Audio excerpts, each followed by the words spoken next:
All right, thank you for staying with Daybreak. Let's get into that discussion. Honorable Mithika Linturi, Senator for Meru, is here with us, and Joshua Changwon, CEO, Constitution and Reform Education Consortium, known as CRECO. We're still waiting for Honorable Mauka Maore, Majority Deputy Whip in the National Assembly. As soon as he comes in, we will just usher him straight into the discussion. Honorable Mithika, I'll start with you. What was your reaction when you saw the 38 county assemblies that passed the BBI? Were you surprised?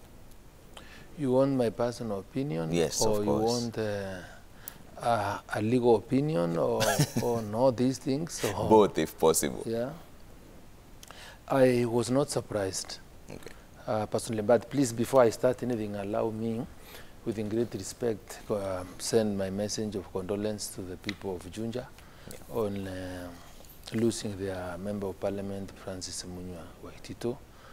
Munywa is somebody that I knew very well as a Member of Parliament.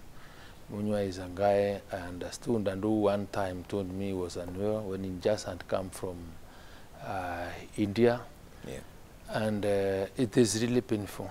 How I wish that this is now coming out to be a serious reality, that the cancer is one of the greatest killing diseases, the most expensive diseases to treat, that the government will be more proactive in trying to address this disease, cancer. I personally feel very pained because where I come from, a village called Riaki village, we've made so much noise. Yeah. If you went to do research, you'll find that there is a village that you can even go and find called the cancer village. That's where I come from. And I can tell you in the last 1 year, we have lost 33 people within a radius of 1.5 kilometers. So I know how painful, I know what the cancer is, and the kind of pain and agony that Kenyans are going through. So I can only use this moment to ask the government to seriously send its experts, ask those people that have knowledge to intervene and see what measures can be put in place to bring down this deadly disease of cancer.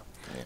And probably through education, people can be sensitized on how to live with the trauma, because it's really a painful experience. Yeah.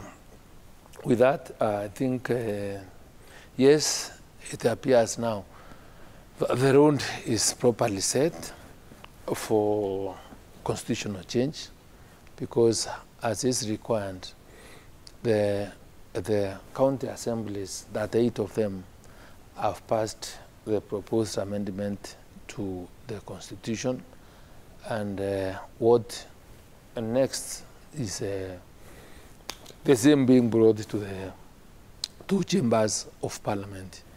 To me, this did not get me by way of surprise. It's something that I really expected. And for that matter, I can also predict that the 2 chambers of parliament, the National Assembly and the Senate, will also pass the same. And maybe what I can be able to say is that when the document goes to the people will also have their say on the document. Yeah. But I can also predict that even when the document is subjected to a referendum, because the bill has been distilled to those particular sections that require referendum, hoping that the only ones to be taken there. Yeah. The probability is that the people will be passed by a minority. A minority because the BBI is very unpopular with the public. But you see, with the majority of the public, but you see, there is also that requirement that it's only 20% of the people in every county that must vote or cumulatively to approve BBI. So if there are around 20% of the people, you see there is that 80% that may end up remaining. And this is what's likely to happen that there will be serious apathy. People will not turn up to vote. 25% of the people may end up turning up to vote, and only 20% may vote for it, and for that matter, pass BBI. The legal question on legitimacy is what will remain to be answered in the future, and how I wish that the current National Assembly that is seized of the referendum bill is able to organize or to provide legislation that will guide us through this process, so that by the time we are getting to that stage, then the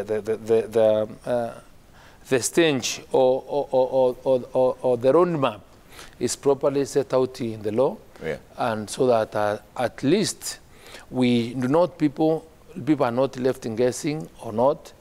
And considering that the Houses of Parliament and are members that exercise power on behalf of the people of Kenya, and in the ambiguity that we find ourselves in, probably, and this is the most likely scenario, that members of Parliament will have no opportunity, there is no opportunity for them to propose any amendments to the BBI bill. So whatever was presented to the county assemblies is what I expect to be passed as is in the two chambers of Parliament. So it's a serious, lengthy debate that we have to deal with in the future, because this was given us an opportunity also to interrogate on how constitutional amendments should be made, bearing in the fact that a constitutional change by way of a popular initiative, from its own meaning, requires that the people are the ones that are supposed to initiate this amendment. But from the time that this is being conceptualized, it really must come from the people themselves. But when you look at what has come, is this an amendment has been necessitated by the handshake. And for that matter, you wouldn't 100% say that this is what the people of Kenya themselves required as a people, but is a result of an handshake, which we have finally been persuaded, either through coercion, through force, through intimidation, through blackmail, or whatever it is, to pick up as an amendment that intends to change the constitution by way of a popular initiative. Okay. Changwon, what do you think?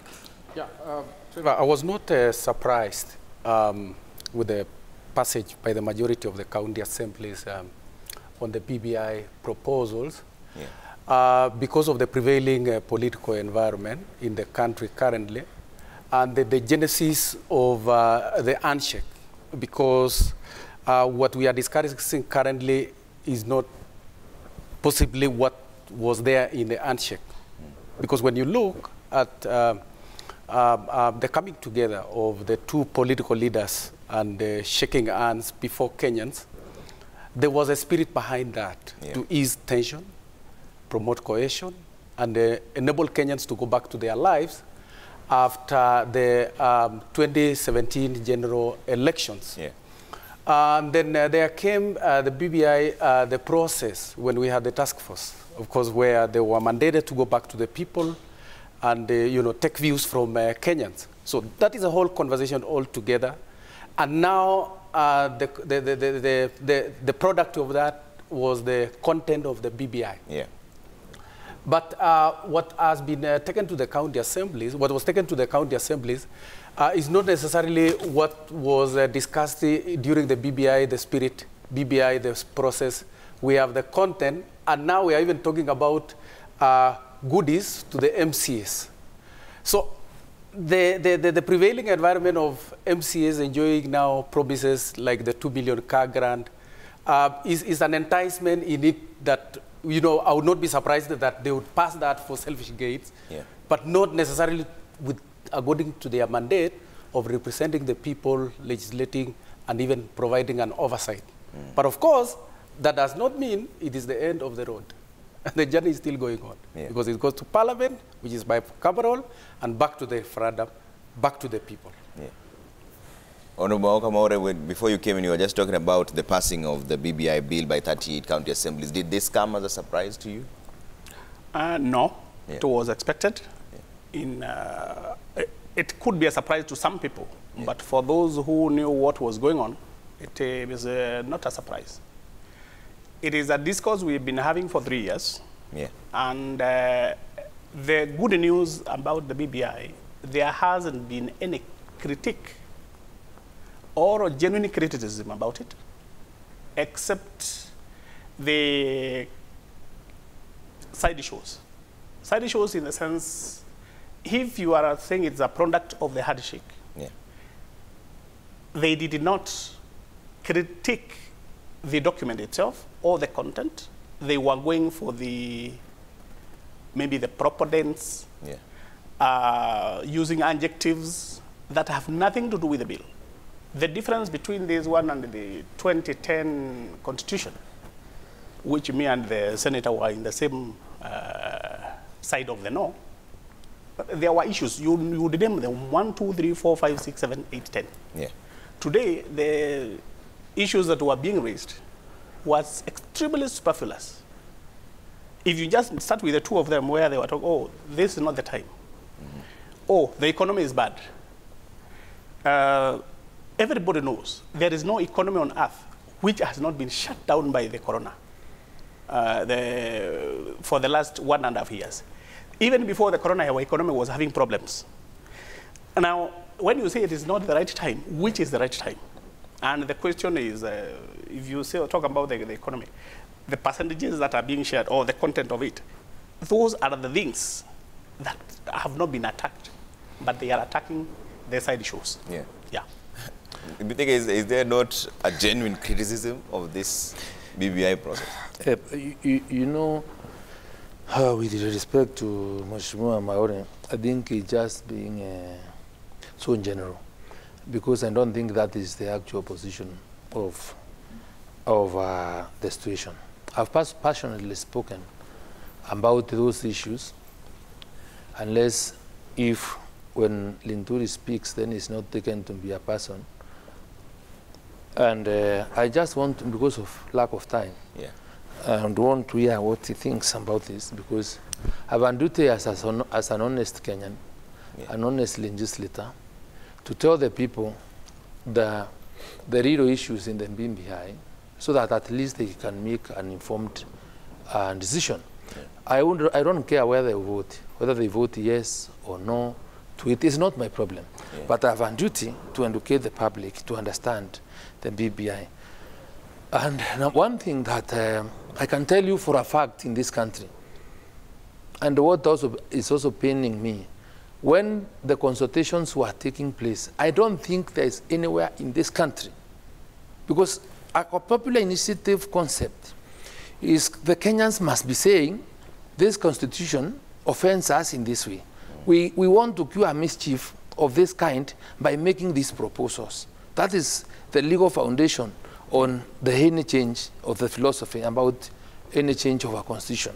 But tell me, and I would want to be corrected if I am wrong, where during those BBI discussions in this country, where people proposed for increase of constituencies, I would want to hear in a meeting where Kenyans rose and said, we want extra constituencies. And the reason is because, Trevor, when you increase a constituency, it means there is an increase in expenditure on the maintenance of the member of parliament.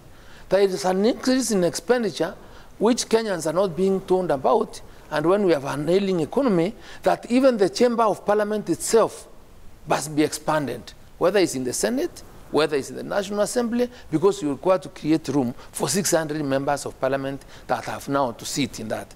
That aspect of cost is not being mentioned.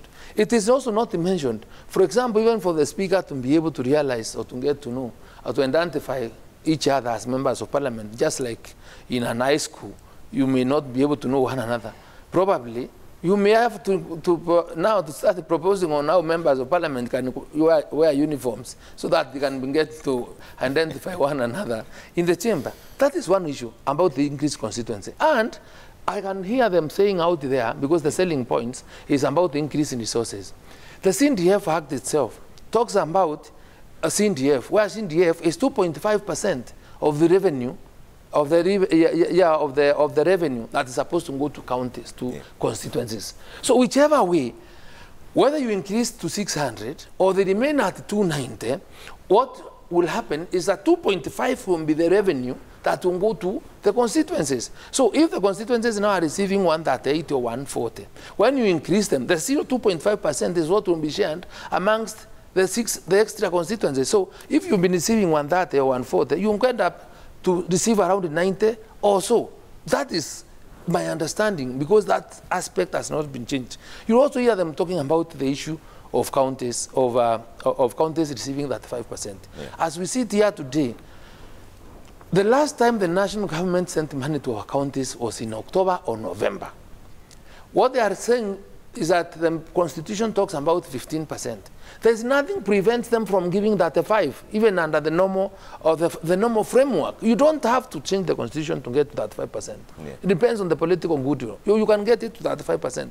And this 15% they're talking about is not available. It is not there. It is not coming.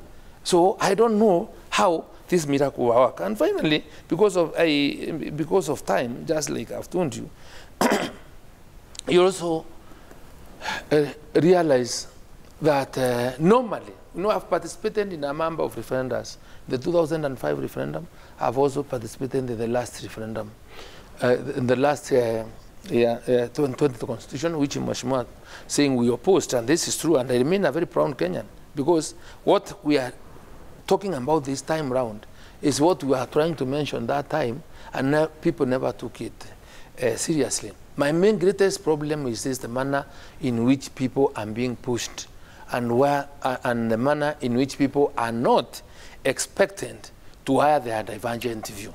When Kibaki sat us in Parliament, in KICC, when we are being given the BBI document, sorry, the Constitution, the current Constitution bill, that time, it told us, look here, this Katiba belongs to all of us.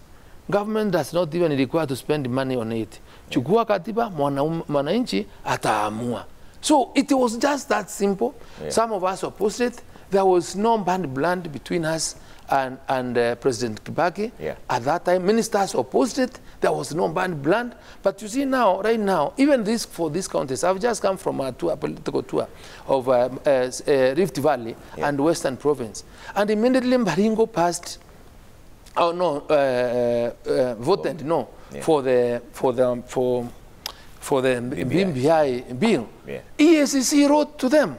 They're investigating the MCAs. So some things are not fathomable, because if we do not allow dissent, it's a constitutional requirement, all right, to politically, to freedom of free expression, to freedom of association, all this, give us the opportunity for us to speak what is out. Let Kenyans know what they want to pick, whether they vote for it, or whether they want to vote freely, because it's all about us, and it's nothing really personal. Hold on one second. Changwon, from the critical perspective, are there genuine issues with this BBI?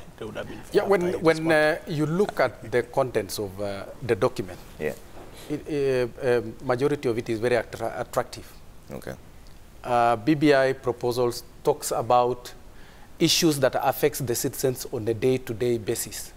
Talk about divisive elections. And you know, my analysis, when I look at it back, Wanjiku, who is the common citizen, was left in 2002 when Kanu was voted out of power.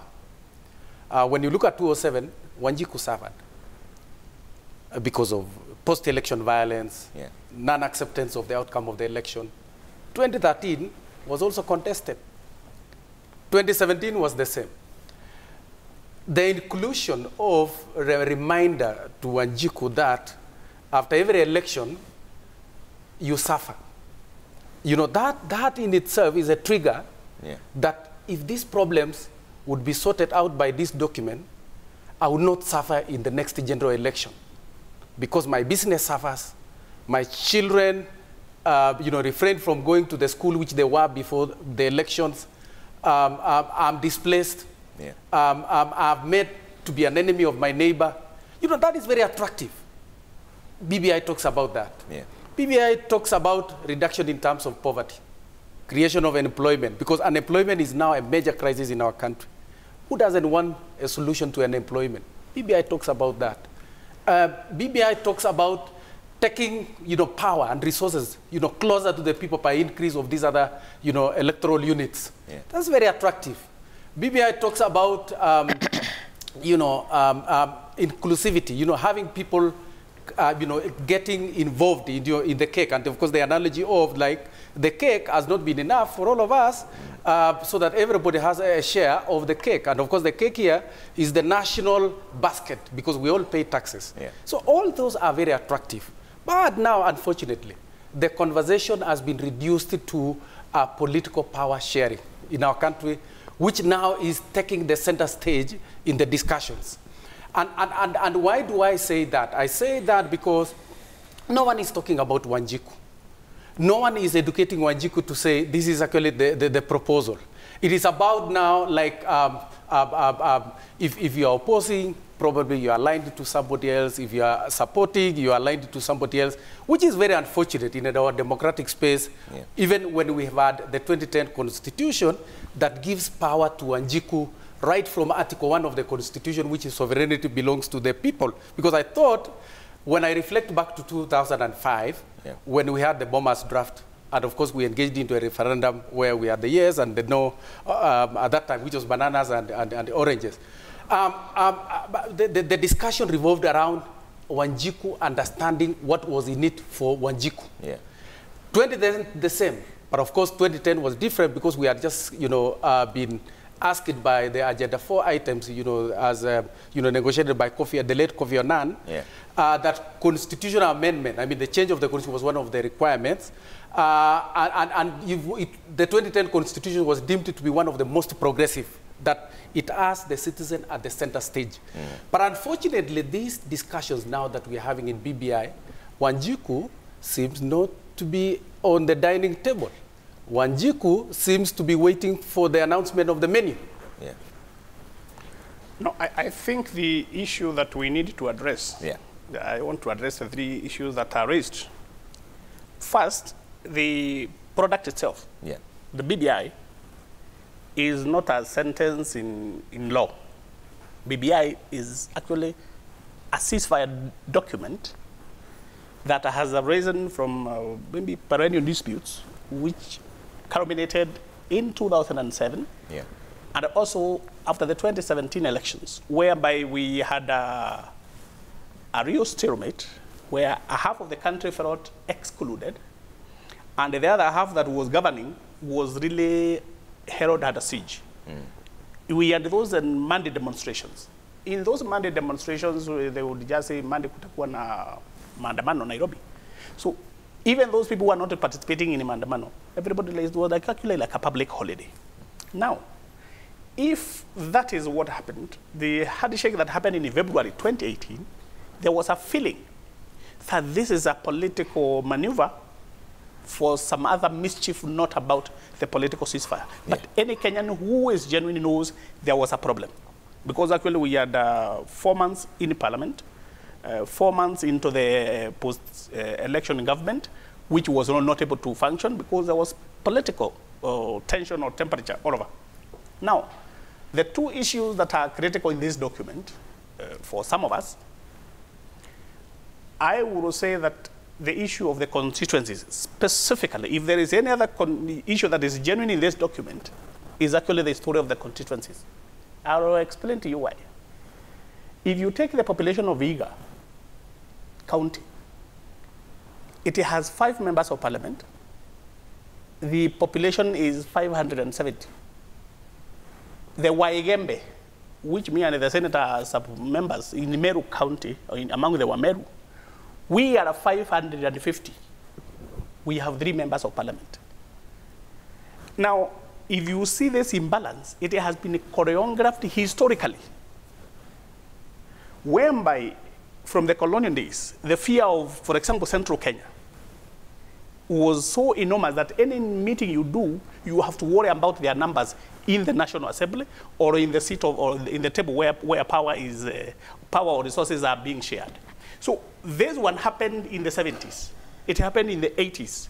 from the Mwangovia Commission to the Chesone commissions, to whichever commissioner has come, has actually marginalized some communities or regions and given an advantage to the others.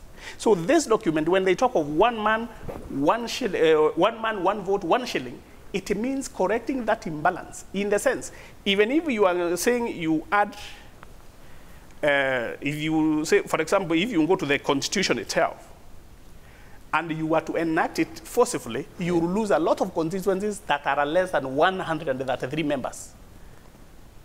If you look at our immediate neighbor, for example, Isiolo. Isiolo County has 2 members of parliament. The population is about 250. It's barely meeting the threshold of 2 members of parliament. But they have a senator, they have a governor, they have the 2 members of parliament, and a lot of other resources go there. If you come just to Igembe North alone, it's 169. It's nearly the population of that Isiolo. We don't have those resources. In the process of marginalization, they use this thing called equalization fund. When it comes to Igembe North, where I share nearly 200 kilometers, I don't get those resources. I have equally arid area, just like my Isiolo South counterpart, but I don't get any of those resources. So this document is actually addressing the issue of 70 members who are coming in. They are not just being shared everywhere. They are being shared where the population was concentrated. I was chairman of CDF for 3 years, no, 2.5 years. If you look at that CDF, it is cynically put that you have to share equally. But we are not equal in population. The population, I'm telling you, you go to a constituency where they are able to give 100,000 Bashari. When it comes to my Gembe North, because of the people who apply, they are about 14,000. I'm given that 1 million to share to them. You end up sharing 3,000 or 4,000. In the neighboring constituency, they can even get 100,000 and go even to Canada or Australia. So these sizes of linking the representation and the resources are very important. Okay. What is unreasonable with what Honorable Maura is saying? Because that sounds very reasonable to me, Mithika. You still have a problem with that? Maura's proposal very well addresses the aspect of representation only, right? And in terms of the quality of the number of votes. No, the resource allocation does not, it doesn't address the aspect of resource allocation. And where allocation resource here is, to me, and to understand clearly what it means, is financial. Because I've told you, even if you share money to constituencies, as long as you have not increased the percentage of the revenue being shared under the CDF Act to counties to reflect a formula that will replace that equal share to using population, you will not be curing the problem. You only are giving us more problems of catering for another member of parliament. We wouldn't care, even if we didn't have a member of parliament, as long as the resources are equally shared by way of population. That the CDF, the proposal does not address the sharing of money by population. That's the only issue. So, population, the issues that touch on constituencies, is not only about that money, because he has very well put it, and I wouldn't want to contradict him on this, on the historical injustices on certain parts of the country. And because he comes from where I come from, and I wouldn't want, to bring our issues from the ground for discussion here. Yeah. But I wouldn't mind to mention, because he's also passionate about it. He has clearly put it that the Gembes are very many. And I just want to use that example so that you can be able to see the nexus between my argument and the aspect of resource allocation not being commensurate enough to take care of the historical injustices. This is what I'm saying is this. Maura knows very well. For example, in the Uru administration, when you look at the Gembe population, and the number of positions in government that we have as that community, how many are they? It's only the PS Mining, Kaberia, and an ambassador that has been sent to Australia. There is nobody else. A population that accounts for more than 40% of the of the numbers in Meru County. And yet, when you look at other counties in Central or anywhere else, the number of officers, whether PSs, chairman of board, chairman parastatus, are not there. So when we are trying to address this thing by way of a BBI or a constitutional requirement, we should have looked at the bigger picture and not only to deal with the issue of the Member of Parliament. Member of Parliament has only a very small budget of 100 million. A senator has nothing. So even if you are to get 200 or 300 senators, it's abandoned on the people. I don't think I really add much value, right? So that is the position. Two, finally, we talked about those resources. What resources are we sharing? This document does not discuss or address anything to do with wealth creation, so that we create enough wealth for many of us to share and have everyone having money in the pocket. Yeah. There is nothing. We know we are fighting over nothing, yeah? Because that aspect of wealth creation is not really being addressed. And I'm very happy, and I will thank him that because he's clearly saying BBI is a ceasefire document. Yes, it is a ceasefire document. Where are we ceasing fire? That time, yeah, yes, there was need to shake and people to go to get back to their business. But you also realize, and I said many times on national TV shows in the morning when I used to attend, I said, give Raila Odinga what he wants. We want to get back to our business. My business suffered so much when there was those chaos. But are we ceasing addressing the future fires that are likely to come? Because in this document, then probably I would have required a situation whereby we are saying when the results are announced, people, right, that are the source of the document should clearly put a mechanism on where, or on a mechanism in which now people accept the results.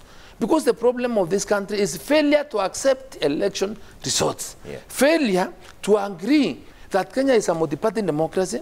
There will be a winner, there will be a loser. And for that matter, if you lose honorably as a Democrat, retire, go back and lead your opposition, right? Or then be ready to face somebody else in the next general election. So even the positions that are being introduced, other than the small aspect of a budget that may be put in the office of the leader of opposition.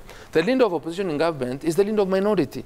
the leader of majority and the leader of minority could also be mean the prime minister. So it's only the names that we are changing, but the resultant effects of that amendment have a serious wage bill on the people of this country, which they do not really want to tell the people. Okay. And I am saying, by the way, I am at a personal level, I only enjoy the debate. Okay. I'm happy about it. But I'm so keen in trying to bring out those issues that will make Kenyans really understand the document, the issues that are not listened. All right. Changwony, I'll give you a chance to respond to this before I take a quick break. I see Timothy Mudeki here says, Kenya doesn't need more constituencies, wards, or even counties. Kenya needs political goodwill in resource distribution, proper allocation of the same to immediate needs affecting Mwananchi. Let's not spread lies. How will the position of Prime Minister, DPM, and others help Wanjiku? Thank you. I think the problems that faces our country on a day-to-day basis is a national value question. It's not an issue of representation. We ask ourselves, why do elections get rigged on any election? A general election, a by-election, and all sorts of elections. Yeah. We ask ourselves, why are we divided in this country? Even with our diversity should be our strength. Yeah.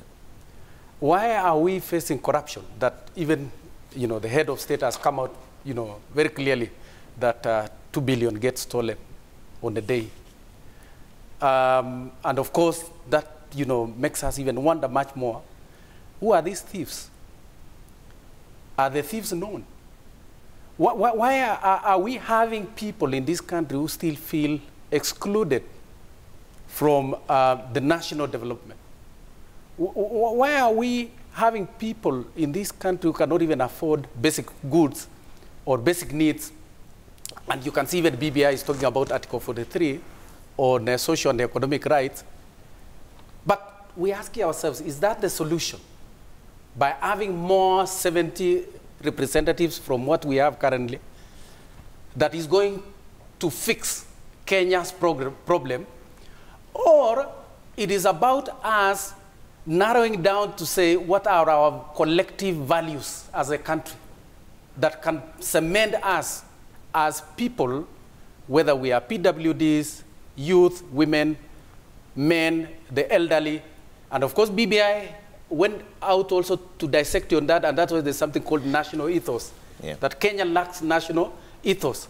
So I agree with him that Kenya has a bigger problem than representation. And of course, by way of fixing this problem is for all of us as Kenyans to be honest with ourselves and come to the negotiating table free from our political alignments and persuasions and put Kenya first. Okay. I'll take a quick break here. When you come back, I'll come with you, Honorable Maureen. There's a lot of feedback coming through. We'll read that as well in just a bit.